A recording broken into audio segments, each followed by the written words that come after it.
alaykum wa rahmatullah. Beaucoup de gens insistent sur le côté physique du ramadan.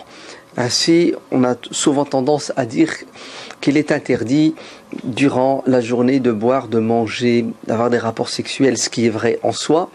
Et on oublie le côté spirituel du ramadan. Toutes ces privations ont pour objectif de nous élever.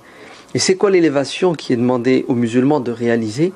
C'est d'obéir et de se soumettre à Dieu. Et la soumission et l'obéissance à Dieu commencent par le fait de ne pas transgresser ses lois, de ne pas commettre de péché. Ainsi, l'objectif du ramadan, c'est de développer en nous la taqwa. Comme Dieu dit dans le Coran, Ya ayyuhalladhina amanu kutiba alaykumus siyam. Pour quelle raison? La'allakum tattaqun. Toujours agir et penser la religion à la lumière de ses finalités, de ses objectifs. Dieu nous dit, je vous impose le ramadan afin que vous atteigniez un degré de piété qui s'appelle la taqwa, c'est-à-dire entre vous et le péché, il doit y avoir un bouclier. Vous devez vous préserver, vous protéger de la désobéissance de Dieu.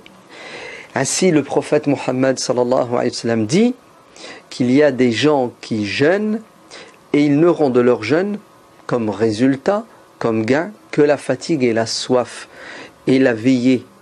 Pourquoi, à votre avis? Parce que s'étant privés de boissons, de nourriture la journée, ayant veillé la nuit, ils ont oublié de tenir leur langue. Ainsi, ils ont fait des péchés la journée et la nuit.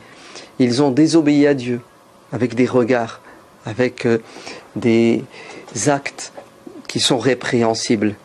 Sachez que ces gens-là, s'ils jeûnent physiquement, ils ne jeûnent pas spirituellement. Il y a des degrés, il y a des niveaux de respect du jeûne. Il y a le degré purement physique, où on ne consomme pas certains produits. Et puis vous avez le degré spirituel qui nous impose de ne pas commettre des péchés, et surtout avec la langue. Puisque le prophète sallallahu alayhi wa sallam dit à son compagnon Mu'adh ibn Jabal, ne sais-tu pas, ya Mu'adh, que ce qui fait que la majorité des gens seront jetés en enfer la tête la première, c'est le péché de la langue, la calomnie, la médisance, le colportage, la moquerie, le mensonge, etc., etc.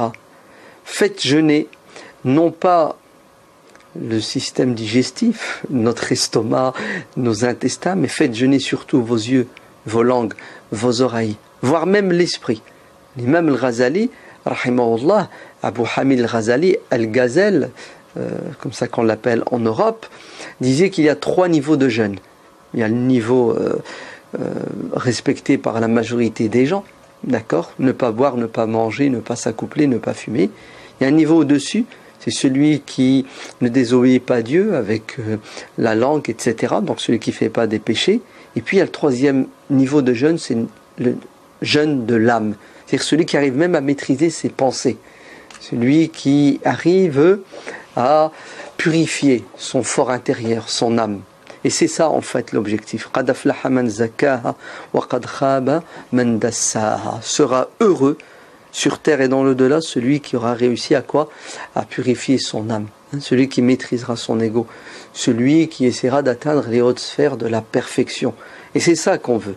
On veut que le jeûneur s'améliore dans son comportement, sa manière de penser, sa manière de parler, pour que Dieu agrée son jeûne et pour que le jeûne serve à quelque chose. Sinon, le jeûne devient quoi? Devient une contrainte physique. Allahu Akbar, Allahu Akbar, Allahu Akbar, la